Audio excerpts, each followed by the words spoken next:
And I think Mr. Weda is putting it very clearly that I wish Kenyans will cry for their countrymen, their mothers and their sisters.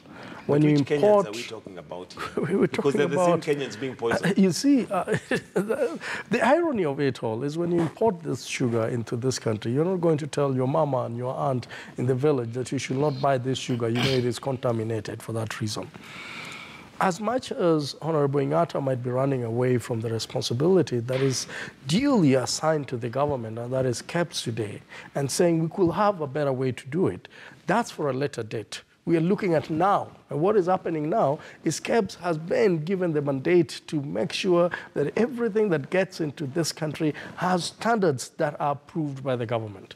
Whether they're being followed or not, that's a question for another day. That is why some of these things are supposed to be tested at the port of entry, and that is Mombasa Port. How do they find themselves in Kakamega? How do they find themselves in Kitui? How do they find themselves? You mean that there was no cop on the road? Why these things are being transported at night? And for your information, trailers are not supposed to be driven at night.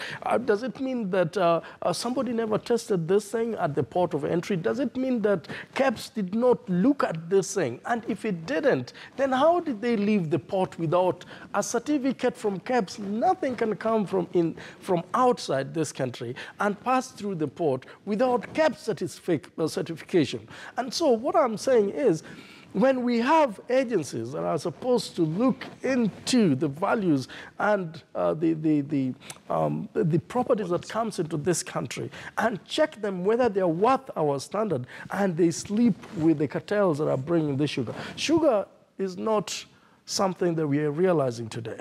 This is what fund most campaigns. This is what makes some of these people so rich, because it will be bought. You only need to bring it here.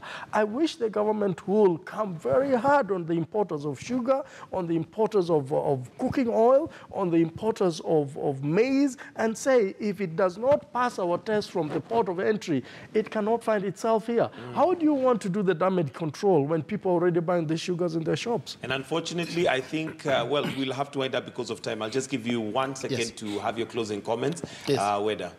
The raw sugar that we import is what is ailing our sugar industry. If you look at the raw sugar, it's not supposed to be imported. But you saw it came in raw sugar. And then you go to some go down and arrest people. You should have gone to the go down, then to the transporters, then to the people who authorized it. By now, we would have been another 100 people in court. Then people will be serious. Absolutely. And now we'll have to wind up because of time. And unfortunately, it's not that we don't have institutions, it's not that we don't have laws, but the individuals that we have as gatekeepers probably are compromised. So as Kenya, maybe we need to have that conversation on our morality and our